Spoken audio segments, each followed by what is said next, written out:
गरीब मोची वाली बनी आईएएस ऑफिसर। एक गांव में एक गरीब मोची हुआ करता था। वो बहुत मेहनत करके चप्पल सीता था। उसकी कविता नाम की एक बेटी थी। वो एक कॉलेज में पढ़ती थी।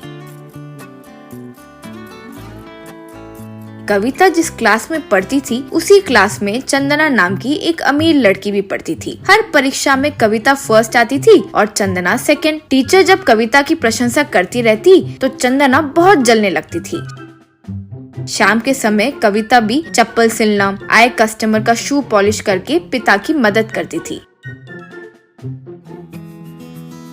कुछ समय बाद कविता डिग्री पूरी की। आगे की पढ़ाई करने की स्थिति नहीं होने के कारण पिता की मदद करने के लिए रह गई। उसे चप्पल सिलते हुए देख पिता दुखी होकर, बेटी तुम ये सब क्यों करती हो? तुम्हें मना किया ना ये काम करने के लिए। कृपा करके तुम यहाँ मत आओ। तुम्हें आगे की पढ़ाई करने की सोचो तो उतने पैसे मेरे पास नहीं है माँ, मुझे माफ करो। पिताजी इसमें शर्मिंदगी की क्या बात है? आप हमारा परिवार यही काम करके तो पाल सके ना। अब से मैं आगे की पढ़ाई भी प्राइवेट से खुद से पढ़ लूंगी। मेरे लिए आप दुखी मत हो। एक दिन चंदना और उसके दोस्त वहाँ आए। चंदना कविता के आगे पैर रखकर, ये चप्पल कितने की है जानती हो? देखकर ध्यान से पॉलिश करो। माँ रुको, मेरी बेटी क्यों, मैं करता हूँ। बूढ़े कहीं के, क्या तुम्हारी बेटी कोई कलेक्टर है क्या? ये क्लास में फर्स्ट आ गई तो क्या पॉलिश नहीं कर सकती? ये क्लास में फर्स्ट आ गई होगी, लेकिन मैं लाइफ में हर जगह फर्स्ट आती हूँ, समझे? चंदना मुझे पॉलिश करने में कोई ऐतराजी नहीं है, लेकिन बड़े लोगों के साथ इज्जत से बात करना पहले सीख लो। पढ़ाई से ज्यादा संस्कार बहुत मुख्य है।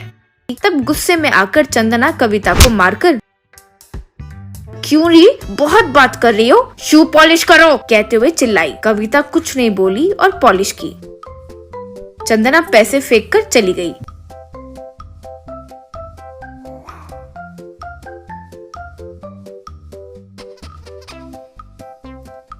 ये सब कई देर से देख रहा एक बूढ़ा व्यक्ति। माँ वो इतना घमंड से पेश आई, लेकिन तुम शांत रही। जीत पाने वालों का लक्षण है वो। वैसे वो अभी कलेक्टर की बात बोली ना, तुम्हें कलेक्टर बनना है क्या?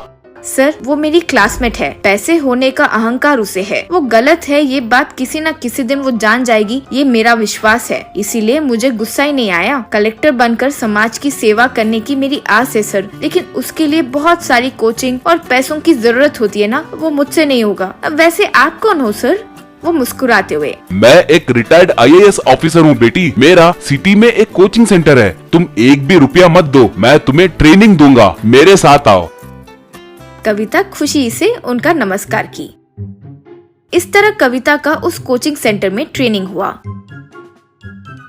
कुछ साल यूं ही बीत गए। एक दिन गांव के लोग किसी का इंतजार कर रहे थे। वहीं पर मौजूद चंदना से उसके पिता, माँ नई कलेक्टर को किसी तरह पटाकर हमारे व्यापार के आड़े ना आए, वैसे देख लेना वरना बहुत नुकसान हो जाएगा। इतने में एक बड़ा सा कॉन्वॉय आकर रुका। एक कार में से कविता कलेक्टर के रूप में नीचे उतरी। उसे देखकर गांव के सारे लोग आश्चर्य में पड़ गए। चंदना भी शॉक हो गई। कविता उसके माता पिता के पैर छूकर नमस्कार की। चंदना कविता के आगे हाथ जोड़कर नमस्कार की।